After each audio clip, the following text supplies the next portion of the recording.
Halo penonton, selamat datang di podcast Smart Connection, where smart minds connect. Nah, pada podcast kali ini bersama saya dengan Nana, kita akan membahas topik menarik nih mengenai bagaimana optimalisasi contact center untuk meningkatkan pengalaman dan juga kepuasan pelanggan. Tentunya saya di sini tidak sendiri. Hari ini saya ditemani oleh narasumber kita yaitu Mas Agil selaku Sales Dev Head dari KPSG. Halo Mas Agil, apa kabar Mas? Halo Mbak Nana, Alhamdulillah baik. Mbak Nana gimana kabarnya? Alhamdulillah baik juga Mas Agil. Nah, mungkin sebelum kita lanjut, bagi penonton yang belum subscribe, jangan lupa subscribe dulu ya sekarang sebelum lanjut menonton. Dan pastikan juga tonton sampai akhir ya, karena akan banyak banget nih insight praktis dan strategi untuk perusahaan Anda. Oke Mas Agil, Mas Agil kan sudah lama ya berkecimpung di dunia AI dan juga contact center. Mungkin boleh sedikit diceritain Mas Agil dari backgroundnya Mas Agil. Ya, kalau ngomongin pengalaman ya Mbak Nana, sebenarnya memang pengalaman saya sudah 8 tahun sih berkecimpung di dunia customer experience solution gitu ya. Dan juga di digital transformation dan penerapan AI gitu ya, khususnya memang di contact center Mbak Nana. Memang klien saya dulu kebanyakan di banking sih dan juga insurance gitu Mbak Nana. Wow, berarti cukup lama sekali ya, 8 tahun ya Mas Agil ya, Iya. memang sudah pengalaman. Nah, mungkin kita langsung masuk ke topik kali ini ya Mas Agil. Menurut Mas Agil nih, bagaimana sih peran contact center dalam membentuk customer experience saat ini? Oke, menarik sekali Mbak Nana. Menurut keyakinan saya Mbak Nana ya, contact center ini sebenarnya menjadi frontline utama Mbak Nana. Oke. Bisa dibilang wajah brand lah ya. Jadi memang benar-benar memiliki peran yang sangat krusial dalam membentuk customer experience saat ini. Jadi bayangin aja nih Mbak Nana, ketika ada interaksi yang masuk ke contact center ya, itu bisa di moment of truth. Bayangin aja kalau misalkan customer dihandle dengan dengan ala kadarnya misalkan gitu ya, customer dihandle dengan tidak baik gitu misalkan ya, semua jawaban yang diberikan itu tidak memberikan kepuasan terhadap customer gitu ya, impactnya seperti apa? Bayangin aja tuh Mbak Nana, pasti akan memberikan pengalaman yang tidak baik lah kepada customer sehingga akan trustnya atau loyalitasnya itu pasti akan hilang. Tetapi sebaliknya jika interaksi yang masuk itu bisa dihandle semua sama agent gitu ya, sama contact center, pastinya akan terciptanya trust dari si customer itu sendiri sehingga akan membentuk experience yang sangat baik gitu loh. Oke. Gitu. Oke. Nah, kenapa sih Mas contact center sendiri itu tidak lagi sekedar sebagai fungsi operasional, tapi juga sudah menjadi bagian dari strategi bisnis? Oke, saya setuju ya kenapa contact center sudah menjadi strategi bisnis. Karena memang contact center ini menjadi voice of customer lah ya, saya bisa bilang begitu. Oke. Semua suara ada di sana Mbak Nana, ada suara keluhan gitu ya, ada suara ekspektasi dan suara-suara lainnya gitu ya. Nah, kalau bisnis serius gitu ya menangani suara-suara ini ya, masukan-masukan atau keluhan dari pelanggan, pastinya bisnis bisa menjaga loyalitas dari pelanggannya itu ya. Otomatis itu akan mengurangi churn gitu ya. Lalu itu juga bisa membuka peluang untuk upselling dan juga cross selling Mbak Nana. Oke. Jadi masalah di contact center itu bukan cuma seberapa cepat si agent gitu ya untuk ngehandle customer, tetapi juga gimana setiap interaksi yang masuk itu bisa memberi dampak gitu ya kepada bisnis secara keseluruhan gitu. Nah, sebenarnya Mbak Nana, contact center itu dikompetisikan Mbak Nana. Gitu. Jadi banyak bisnis gitu ya yang benar-benar serius dengan kompetisi contact center itu. Nah, mereka tuh tiap tahun gitu ya, tiap tahun tuh bikin roadmap gitu ya, bikin apa aja nih yang bisa, teknologi apa yang bisa diadaptasi gitu ya, buat meningkatkan performa contact centernya mereka. Benar-benar serius di sana. Nah, semua ini mereka lakukan buat siapa? Ya balik lagi, semuanya dilakukan buat customernya mereka. Gitu sih. Oke, menarik sekali Mas Agil.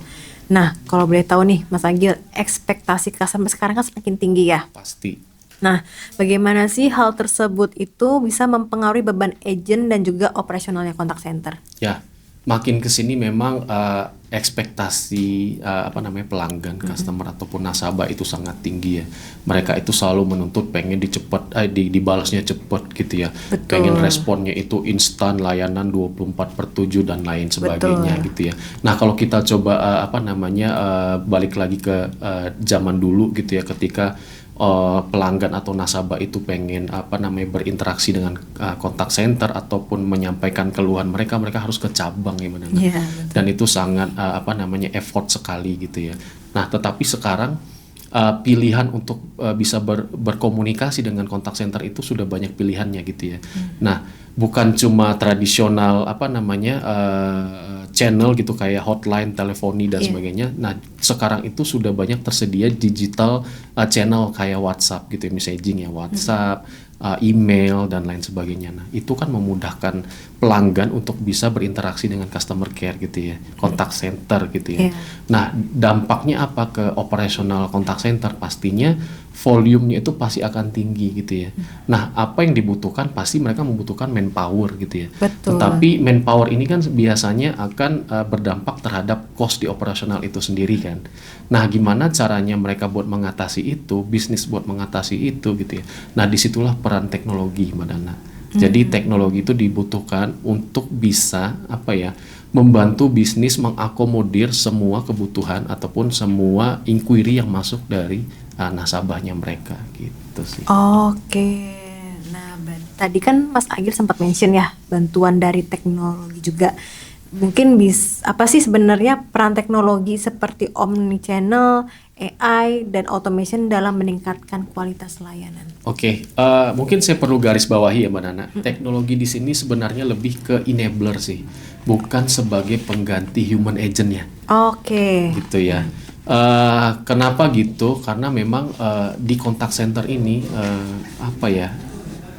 nasabah ya, pelayanan itu masih butuh empati, Mbak Nana. Sedangkan teknologi kan masih belum bisa ya memberikan empati kepada nasabah gitu ya. Bayangin aja Mbak Nana lagi komplain gitu ya ke CS, tapi si teknologinya ini jawabnya datar banget, gak ngasih. Itu kan bisa lebih memicu customernya buat lebih emosi lagi kan, lebih marah lagi kan gitu. Nah, makanya di sini peran teknologi itu ada banyak sih ya, teknologi yang bisa digunakan di kontak center itu, kayak tadi Mbak Nana sebutin ada omnichannel gitu ya. Nah, omnichannel itu sebenarnya perannya lebih ke arah mengkonsolidasi semua incoming yang masuk dari semua channel gitu ya. Baik itu dari tradisional ataupun dari digital gitu ya. Dan itu memudahkan agent-agent itu buat memonitoring gitu ya, melihat interaksi-interaksi yang masuknya dari cross channel itu tadi, sehingga mereka tuh bisa manage respon time-nya terhadap customer. Mereka bisa jaga SLA-nya mereka gitu ya, sehingga customer atau nasabah pelanggan itu merasa dilayaninya dengan cepat gitu. Lalu ada chatbot tadi Mbak Nana juga sebutin gitu ya. Nah, chatbot ini sebenarnya lebih berperan untuk memudahkan gitu ya customer atau memudahkan bisnis itu untuk menjawab pertanyaan-pertanyaan customer itu yang sifatnya repetitif, yang berulang gitu ya, yang nggak perlu masuk ke agent gitu, sehingga agent itu bisa lebih fokus ke masalah-masalah yang lebih kompleks gitu. Jadi memang teknologi ini adalah sebagai sarana untuk memudahkan agent sehingga dapat membuat customer itu bisa merasa lebih terlayani lah, bukan justru sebaliknya merasa lebih ribet gitu. Oke, berarti memang secara bisnis sudah banyak permintaan untuk teknologi ya, khususnya kayak chatbot segala macam ya Mas Agil ya. Menarik banget nih berarti Mas Agil. Nah, lalu Mas Agil, bagaimana sih peningkatan customer experience di contact center itu bisa berpengaruh ke loyalitas, retensi, dan bisnis secara keseluruhan? Ya, menurut saya kalau customer ini punya pengalaman yang baik gitu ya di contact center, pasti dampaknya sangat panjang, Mbak Nana. Karena customer itu akan cenderung lebih loyal kan sebenarnya ya. Lebih toleran lah kalau misalkan nanti ada terjadi masalah lagi. Sehingga mereka itu lebih trust lah ke bisnis itu. Sehingga cost untuk menangani komplain itu dari sisi bisnis itu bisa menurun. Case-nya itu bisa lebih menurun, sehingga retensinya itu bisa lebih meningkat. Value dari brandnya itu pasti akan naik gitu sih. Mungkin kalau saya kasih contoh salah satu bank swasta ya Mbak Nana ya, katakanlah Bank Biru gitu ya, mereka itu kan sangat customer oriented sekali gitu ya, bukan cuma dari sisi agent atau CS-nya aja yang mempunyai SOP yang bagus gitu ya dalam melayani customer, bahkan security-nya mereka pun punya SOP yang sama. Security mereka bisa berperan sebagai CS-nya gitu ya, sehingga betul. ketika ada nasabah yang datang ke cabang itu bisa dihandle sama security-nya, sehingga brand mereka itu sampai sekarang masih bisa masih bisa compete dengan brand-brand baru kayak digital bank gitu ya, dan customer mereka gitu ya dari semua segmen gitu ya, dari yang generasi baby boomer, generasi milenial sampai generasi sekarang pun masih banyak yang menggunakan brand tersebut sih Mbak Nana. Kalau menurut Mas Agil sendiri, langkah awal apa sih yang sebaiknya dilakukan perusahaan saat ingin meningkatkan performa contact center? Oke. Sebenarnya kalau kita ngomongin pengoptimalan operasional kontak center gitu ya, sebenarnya nggak perlu yang muluk-muluk sih Mbak Nana. Terkadang itu ya kalau bisnis mendengar kata digital transformasi untuk kontak centernya itu pasti kebayang, wah mahal nih gitu ya, wah ribet nih gitu. Padahal kan bisa disederhanakan lah sebenarnya. Jadi mungkin kita bisa mulai dulu dengan cara melihat sih bagaimana sih pain point di customernya kita gitu ya. Apakah kita butuh dengan teknologi yang advance atau bisa yang teknologi yang biasa dulu gitu ya. Mulai dari masalah dulu deh, nggak usah dari teknologi yang terlalu advance gitu. Yang kedua, evaluasi proses yang ada Mbak Nana. Apakah ada proses yang masih manual gitu ya? Apakah ada proses yang sebenarnya itu masih bisa disederhanakan gitu ya. Jadi nggak perlu muluk-muluk adaptasi teknologi yang yang advance lah gitu Mbak Nana. Yang penting sih menurut saya ya, karena at the end gitu ya, seberapa baik sistemnya, kalau orang-orang yang nggak siap itu kan sama aja ya. Iya, gitu betul, ya. betul. Hasilnya juga nggak akan maksimal gitu ya. Jadi balik lagi sih, kita perlu lihat dulu sih customer kita itu seperti apa, internalnya kita apakah akan siap untuk adaptasi teknologi itu atau enggak gitu. Oke, berarti memang harus tahu dulu nih proses bisnisnya, use case di lapangan seperti apa gitu ya Mas Agil ya. Nah, oke Mas Agil, sebelum kita mengakhiri sesi kali ini nih, mungkin ada closing statement dari Mas Agil mengenai topik hari ini dari Mas Agil. Oke, mungkin closing statement dari saya ya Mbak Nana. Optimalisasi kontak center itu menurut saya bukan soal teknologi siapa yang paling canggih gitu ya, tapi bagaimana bisnis dapat menyelaraskan antara people gitu ya, proses dan juga teknologi gitu ya, sehingga menciptakan customer experience yang berkelanjutan gitu ya, yang memiliki konsistensi gitu ya, yang memiliki value gitu ya. Karena menurut saya Mbak Nana, customer itu sebenarnya nggak menuntut hal yang sempurna gitu, tetapi mereka lebih pengen itu dilayani dengan baik, dilayani dengan cepat gitu ya. Betul. Sehingga kontak center itu bukan cuma harus menyelesaikan masalah hari ini, tetapi gimana si kontak center ini bisa membangun kepercayaan dari customer untuk jangka panjang, dan disitulah kepuasan dan loyalitas itu benar-benar dapat terbentuk.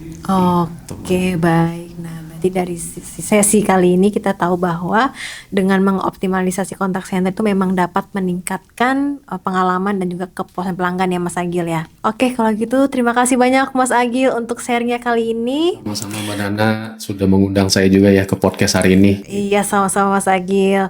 Dan terima kasih juga kepada penonton semua yang telah menonton podcast kali ini. Jika ada yang ingin ditanyakan terkait kontak center dan hal terkait lainnya, dapat menghubungi kami di website kami di kpsg.com dan juga sosial media kami di bawah ini.